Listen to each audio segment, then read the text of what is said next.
상법과 강혜정 서기관입니다. 오늘 영상을 통해서 작년 12월에 개정되고 시행된 상법과 올해 1월 1일부터 시행된 상법 시행령 내용 중에서 곧 회사들이 개최하실 주주총회와 관련된 주요 사항을 간략하게 안내해 드리고자 합니다. 네, 첫 번째 상법 개정과 관련된 개요입니다. 작년 12월에 개정되고 12월 29일에 시행된 상법의 내용은 크게 두 가지로 나뉘어집니다. 먼저 지배구조 개선과 관련된 다중대표소송 도입, 감사위원 분리 선출 두 가지 내용이고, 그 외에도 불명확 불합리한 법령 정비와 관련된 전자투표 실시 회사의 감사위원 등 선임 시 주총 결의요건 완화, 그리고 배당 기준일 관련 규정, 소수주주권 관련 규정 개선과 관련된 내용들입니다. 그리고 그 다음은 상법 시행령 21년 1월 1일에 시행된 내용 관련 설명드리겠습니다. 그 주총 이전에 주주에게 충분하고 정확한 정보를 제공할 수 있도록 상법 시행령 개정으로 주총 소집 통지 시에 사업보고서와 감사보고서를 함께 제공하도록 하는 내용의 상법 시행령 개정이 있었고, 그 내용이 이제 시행이 되었습니다. 이상 그 상법과 상법 시행령 개요를 먼저 말씀을 드렸고요. 그 말씀드린 내용 중에서 회사들이 실무에서 좀 궁금해하실 만한 주주총회와 관련된 사항을 위주로 상세 설명을 드리도록 하겠습니다.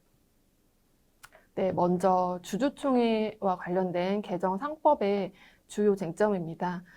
이번에 정기주총에서 이제 보통 감사위원 분리 선출 내용이 안건으로 올라갈 것으로 예상이 되는데요. 이미 이제 회사들이 많이 이제 주총에서 감사위원 선임을 많이 해보셨고, 현행 방식은 이제 일괄 선출 방식으로 진행을 많이 해오셨고, 그렇게 되어 있었는데요. 이번 그 상법 개정으로는 주주총회에서 감사위원이 되는 이사 중 적어도 1인은 다른 이사들과 분리 선임하도록 그렇게 정했습니다. 그래서 개정 전 일괄 선출 방식에 따르면 먼저 주총에서 모든 이사를 일괄적으로 선임을 하고, 이때는 당연히 이제 의결권 제한이 없게 되겠죠. 그리고 나서 그 선임된 이사들 중에서 감사위원이 되는 사람을 주주총회에서 다시 새롭게 의결권 제한을 받아서 하는 방식으로 종전 상법에서는 그렇게 이루어졌다면, 이번에 개정 상법에 따라서 감사위원 분리 선출을 하실 때에는 아예 감사위원이 되는 이사를 분리해서 안건을 선임을 하셔야 되고, 이렇게 선임을 하실 때는 3% 의결권 제한이 최초부터 적용이 되게 됩니다. 그리고 이제 언제부터 감사위원 분리 선출을 적용해서 선임을 하여야 하냐, 이런 질의들이 있으실 수 있는데요. 분리 선임하셔야 하는 감사위원 선임 시기는 저희 개정 상법 부칙에서 명시를 하고 있습니다. 부칙에서 법 시행 이후 새로 감사위원을 선임하는 경우부터 적용한다라고 명시를 하고 있기 때문에 20년 12월 29일 상법이 개정되고 시행 공포된 이후에 개최되는 주총에서는 감사위원 선임의 건이 있다면 감사위원이 되는 이사 선임의 건 이렇게 분리해서 선임을 하셔야 됩니다. 그리고 한 가지 더 공지드릴 사항은 이 분리 선출과 관련해서 그 금융감독원의 기업 공시서식 작성 기준의 58호 서식, 주주총회 소집 공고 서식에도 그 감사위원 분리 선출과 관련된 내용을 반영을 해 두었습니다. 그래서 그 바뀐 양식에 따라서 분리 선출되는 그 후보자가 있는 경우에 별도로 표시를 할 수 있도록 개정을 하였고, 이 부분은 21년 1월 29일경에 다트에도 반영이 될 예정입니다. 네, 그리고 두 번째 이제 개정 상법과 관련된 내용 중 주주총회 관련된 다른 쟁점인데요. 개정 상법의 내용에서는 네, 그 전자투표를 실시해서 회사가 주주의 그 주총 참여율을 제고한 경우에는 감사위원 선임 시 결의요건을 완화하는 내용이 개정 상법에 반영이 되었습니다. 현행 같은 경우에는 감사위원 선임을 하실 때 출석주주 의결권 과반수 플러스 발행주식 총수 4분의 1 수 이상의 수로 의결을 하도록 되어 있는데요. 개정된 내용에 따르면 회사가 전자투표를 실시해서 주주의 주주 참석을 제고를 하게 되면 감사위원이나 감사 선임의 안건에 한해서는 주주 의결권 과반수로 의결을 할 수 있게 되어서 발행주식 총수 요건은 제외할 수 있도록 그렇게 규정을 신설을 하였습니다. 개정된 내용을 활용을 하게 되면 이제 회사들이 종전에 섀도우버팅 폐지나 같이 물리는 3% 의결권 제한 때문에 그 발행 주식 총수 요건을 충족시키는 좀 애로가 있었다고 저희가 이제 파악을 좀 하고 있었는데요. 요 새로 적용된 개정 상법을 활용을 하시면 이런 문제들이 어느 정도 좀 해결이 될 것으로 기대가 되고요. 이런 규정을 좀 잘 활용을 해주시면 회사에서 적용을 해주시고 하면 주주의 그 주총 참여도 유도가 되고 회사의 그 주총 운영 지원도 활발하게 좀 잘 될 것으로 기대를 하고 있습니다. 네, 개요에서 언급드린 바와 같이 상법 시행령이 주주총회 소집 통지 시 사업보고서와 감사보고서를 함께 제공하도록 하였고 이 내용이 올해 1월 1일부터 시행이 되었기 때문에 올해 개최되는 주주총회를 위해서는 회사들이 주주에게 사업보고서와 감사보고를 사전에 제공을 하도록 하여야 합니다. 이때 제공하여야 하는 보고서의 성질에 대해서 좀 문의도 있었고 논의도 있었는데요. 제공하여야 하는 서류는 금융위나 감독원에 제출한 확정된 보고서를 의미를 합니다. 따라서 작성 중인 서류나 아직 확정되지 않은 내용의 서류는 주주에게 제공하여서는 안 되고 제출한 서류를 주주에게 제공을 해서 정확하게 공지를 해 주셔야 합니다. 이렇게 저희가 해석을 하는 이유는 주주에게 제공하여야 하는 보고서는 최신성, 명확성이 담보되어야 하기 때문에 가장 최근에 금융이나 감독원에 제출한 서류를 제공하셔야 하고 특히 정기주총의 경우에는 주총 안건과 관련된 전년도 사업 보고서를 제공을 하여야 하고 임시주총의 경우에는 아까 말씀드린 것처럼 최신성, 명확성이 담보되는 임시주총일을 기준으로 가장 최근에 공시된, 제출된 사업보고서와 감사보고서를 제공하시면 되겠습니다. 네, 짧은 시간이어서 개정 내용 중 주주총회와 관련된 실무적인 부분 위주로 설명을 드렸습니다. 이번 상법 시행령과 그 상법 개정으로 실무에서는 좀 변동사항이 있었기 때문에 사업보고서 작성 기간이나 이런 업무 프로세스의 변경으로 인해서 다소 부담을 느끼실 수도 있을 것으로 예상이 되는데요.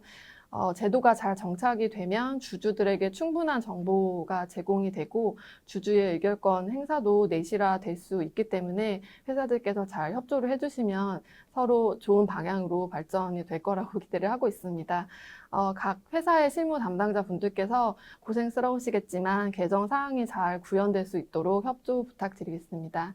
끝으로 오늘 설명드린 내용은 저희 법무부 홈페이지에 게재된 보도자료나 설명 자료에도 문서로 게시가 되어 있습니다. 상세한 내용은 게시된 자료를 참고하셔도 좋고요. 저희 과로 직접 전화 문의도 주셔도 좋습니다. 네, 이상 설명을 마치겠습니다. 감사합니다.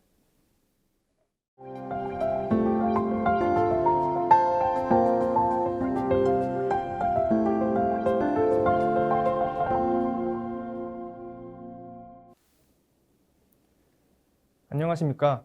상법 시행령 개정 관련해서 사업보고서 작성 시 주요 유의사항과 개정사항에 대해서 설명드리도록 하겠습니다. 먼저 개정사항에 대해서 설명드리기 앞서 상법 시행령이 어떻게 개정되었고 그로 인해서 파생될 수 있는 문제점이 어떤 문제점이 있었는지에 대해서 간략하게 배경 설명을 드리도록 하겠습니다. 상법 시행령은 제31조 제4항, 제4호가 개정되었는데요.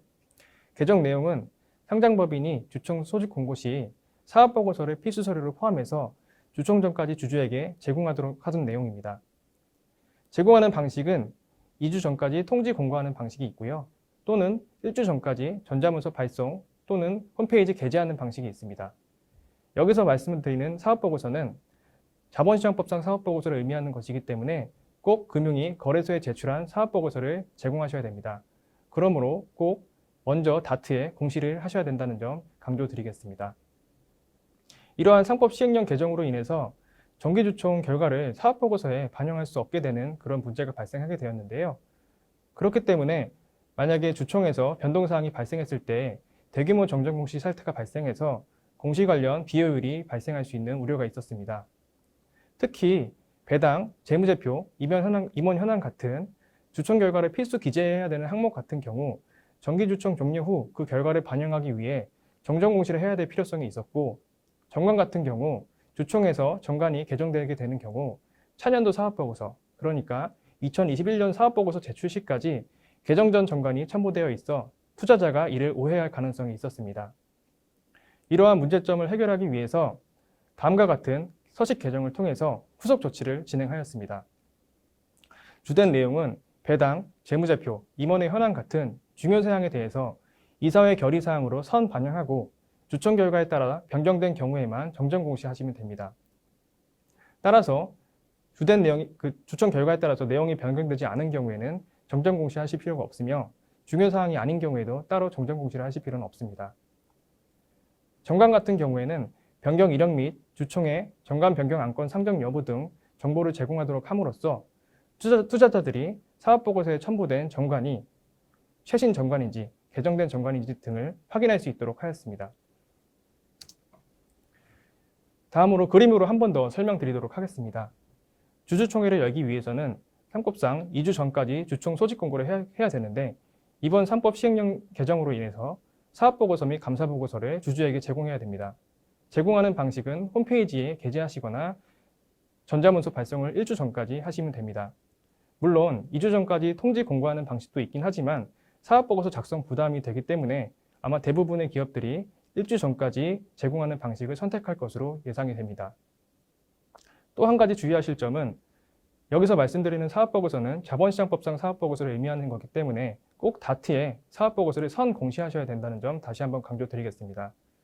이러한 상법 시행령 개정으로 인해서 대규모 정정공시 사태가 발생할 우려가 있습니다.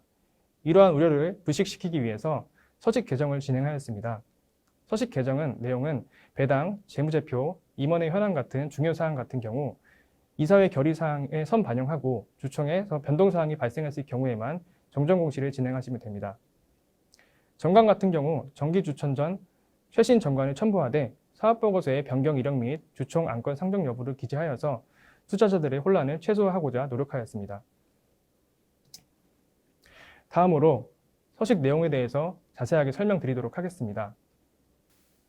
재무제표 및 배당과 관련된 부분에서는 주총 승인 전 재무제표라는 사실, 그리고 주총 승인 전 배당 금액이라는 사실을 명시하시고 향후 정기주총에서 관련 안건이 부결되거나 수정이 발생한 경우 정정보고서를 통해 그 내용 및 사유 등을 반영할 예정이라는 문구를 재무제표 하단, 그리고 배당 관련 표 하단에 기재하셔야 됩니다. 따라서 주총에서 관련 내용 변동 시에는 꼭 정정공시를 진행하셔야 됩니다. 다음으로 임원의 현황입니다. 임원의 현황 같은 경우에는 등기임원 선해임 안건이 주총에 상정될 예정인 경우에는 해당 안건에 포함된 후보자 현황을 기재하셔야 됩니다. 만약에 주총에서 해당 안건이 부결되거나 수정될 시에는 방금 말씀드린 등기임원 선임 후보자 및 해임 대상자 현황표를 삭제하시고 임원 현황표에 해당 내용을 반영하시는 방식으로 정정공시를 진행하셔야 됩니다.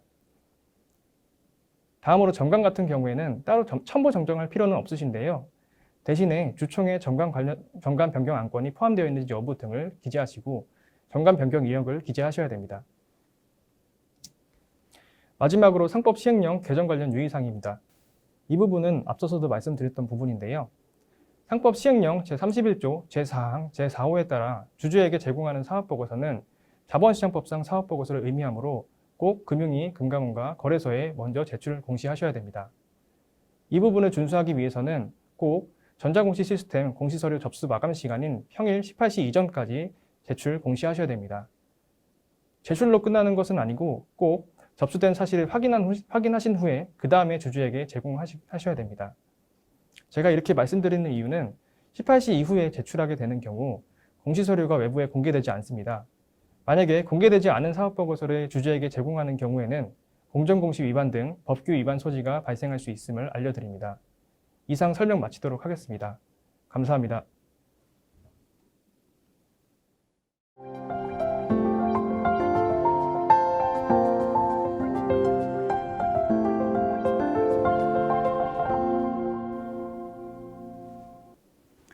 반갑습니다. 상장회사 표준정관 개정 해설을 맡은 상장회사협의회 정순현입니다. 먼저 상장회사 표준정관 개정 개요에 대해서 말씀드리겠습니다. 2020년 12월 29일 시행된 상법에 따르면 다중대표소송제도 도입, 배당기산일 규정에 대한 삭제, 감사 및 감사위원 선회인 규정 정비, 소수주주권 행사에 대한 선택적 적용을 명확히 하는 내용이 반영되어 있습니다. 이 외에도 20년 1월 29일 시행된 상법 시행령에 따르면 상장회사는 소집 통지 시 사업보고서 및 감사보고서를 첨부하거나 주총 1주 전에 홈페이지에 동보고서를 게재하는 것이 의무화되었습니다. 이런 개정된 상법 및 상법 시행령 내용을 회사는 금년 3월 정기주주총회에서 정관에 반영해야 될지 여부를 검토하게 되는데요. 반영해야 될 내용에 대한 검토 사항으로는 먼저 크게 보면 배당 기산일에 관련된 상법 규정이 삭제됨으로 인해서 이에 대한 반영 여부, 그리고 배당 기산일이 삭제 또는 변경될 경우에 그에 따른 정기주주총회 소집 시기의 검토, 그리고 감사 및 감사위원 선회임 요건이 정비된 부분에 대한 반영 여부를 검토해서 반영 여부를 결정해야 합니다. 먼저 상법상 배당 기산일 규정의 삭제와 관련된 정관 정비 관련된 내용입니다. 먼저 삭제된 배당 기산일에 관한 상법 제350조 제4항의 개정 취지에서 보면 배당 기준일에 대한 실무상 혼란을 없애고 주식의 발행일에 관계없이 동일한 주식에 대해서는 동등 배당을 하기 위한 취지로 설명을 하고 있습니다. 즉 사업년도 중간에 신주가 발행된 경우 그 발행일에 관계없이 구주와 동등하게 배당을 하기 위한 것이라는 취지의 설명입니다. 표준정관에서는 이러한 배당 기산일에 관한 상법 규정이 삭제되었음에도 불구하고 동등 배당에 관한 규정을 두고 있습니다. 이는 일부 학설에 따르면 신주에 대한 배당은 일할 배당이 원칙이라는 주장이 있고 해서 이러한 주장에 따르면 불필요한 해석에 따른 불필요한 논란이 있을 수가 있고 또한 배당 기산일에 관한 관련된 규정을 좀 더 명확히 하기 위해서 동등 배당에 관한 규정을 두게 된 것입니다. 또한 상장회사의 경우에는 주식의 종류별로 신주 또는 구주의 종류별로 배당 기산일이 동일하지 않을 경우 상장규정 제24조 2항에 따라 상장을 유예할 수 있기 때문에 표준정관은 동등 배당에 관한 규정을 두어서 동일한 날짜에 기산될 수 있도록 설정한 것입니다. 이런 표준정관상 배당 기산일에 관한 규정이 동등 배당에 관한 규정으로 변경된 것은 실질적 내용이 변경된 것은 아닙니다. 다만 회사가 배당 기산일에 관한 규정을 동등 배당에 관한 내용으로 정관을 변경할 경우에는 그에 따른 정관 내 종료 주식이나 주식 매수 선택권, 전환사채, 신주 인수권부 사채 등의 부분에 있는 신주의 배당과 관련된 부분도 함께 개정이 필요하고요. 회사 정관에 중간 배당 또는 분기 배당에 관한 내용에서 배당 기산일에 관한 내용 또는 직전 영업도 말에 발행된 것으로 본다는 관련 내용이 있을 경우에도 이에 대한 내용의 정비가 필요합니다. 다음은 배당 기산일 규정 삭제에 따른 정기주주총회 소집 시기에 관한 내용입니다. 먼저 배당 기산일에 관한 상법 제350조 제4항이 삭제됨에 따라 회사는 주주총회 의결권 행사 기준일과 배당 기준일을 결산기 말일이 아닌 다른 날로 달리 정할 수 있습니다. 다른 날로 정하게 되면 최근 상법 시행령에 따른 사업보고서 및 감사보고서 제출 부담이나 주총 집중일을 회피할 수 있는 그런 회피하는 것이 가능한데요. 배당 기준일을 결산기 말로 종전과 동일하게 하는 회사의 경우에는 회사 정관을 개정할 필요가 없다고 할 수 있겠습니다. 다만 배당 기준일을 결산기 말이 아닌 다른 날로 회사 정관을 정할 경우 그 경우에는 정가 개정이 필요하다 이렇게 이해해 주시면 될 것 같습니다. 신주의 배당 기산일에 관한 내용을 정관에 두는 경우에 배당 기준일을 결산기 말로 정할 수밖에 없는 구조입니다. 그리고 상법상 기준일을 설정하게 되면 그 날로부터 3개월 내에 권리 행사를 해야 하므로 결산기 말일이 아닌 다른 날로 총회 기준일을 정하게 되면 그 날로부터 3개월 내에 주주총회를 개최할 수 있게 되는 겁니다. 실무적으로 상법 시행령에 따른 사업보고서 및 감사보고서를 소외수집 통지서에 첨부하게 되는데요. 이 경우 첨부하거나 또는 총회 1주 전에 회사 홈페이지에 게재하는 부담을 경감시킬 수 있기 때문에 4월에 주주총회를 개최할 실익은 있다 할 수 있겠습니다.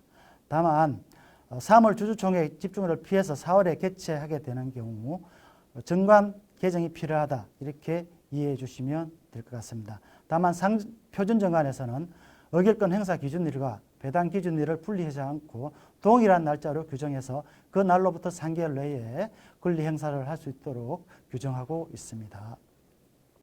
이번 상법 개정에서는 감사위원 선임에 있어서 규정도 변경되었는데요. 개정상법상 감사 또는 감사위원 선임 시 전자투표를 채택한 회사의 경우에는 주주총회 결의 요건을 완화하여 출석 주주의 의결권 과반수만으로도 감사 또는 감사위원을 선임할 수가 있습니다. 따라서 보통 결의 요건 중 발행 주식 총수의 4분의 1 찬성 요건은 제외된다, 이렇게 이해해 주시면 될 것 같습니다. 또한 분리선임 관련된 규정이 도입되었는데요. 감사위원 선임 시 감사위원 중 1인은 이사 선임 시부터 다른 이사와 분리하여 감사위원을 선임해야 되고요. 이 경우 주주 개인별 3% 초과 주식에 대해서는 의결권이 제한된다, 이렇게 이해해 주시면 될 것 같습니다. 의결권 제한 관련돼서 감사 및 사회이사 아닌 감사위원의 선임 시 최대 주주는 그 특수관계인과 합산해서 3% 의결권을 제한받게 되고요. 나머지 다른 주주들은 개인별로 의결권 3%를 제한받는다, 이렇게 이해해 주시면 될 것 같습니다. 따라서 회사가 불가피하게 정관을 변경하지 못한 경우에도 바뀐 상법 규정에 따라서 완화된 선임 요건을 적용하여 감사 및 사회이사 아닌 감사위원, 사회이사인 감사위원을 선임할 수 있을 것으로 보입니다. 다만 실무적으로 정관과 상법 규정과의 불일치 상태를 두고 있는 것은 바람직하지 않기 때문에, 또한 처리 업무상 혼란이 있을 수도 있고 불필요한 논란이 있을 수 있다는 점이 있기 때문에 개정상법에 맞춰서 정관을 정비해 주실 것을 부탁드리겠습니다. 여기까지 설명드렸고요. 들어주셔서 감사합니다.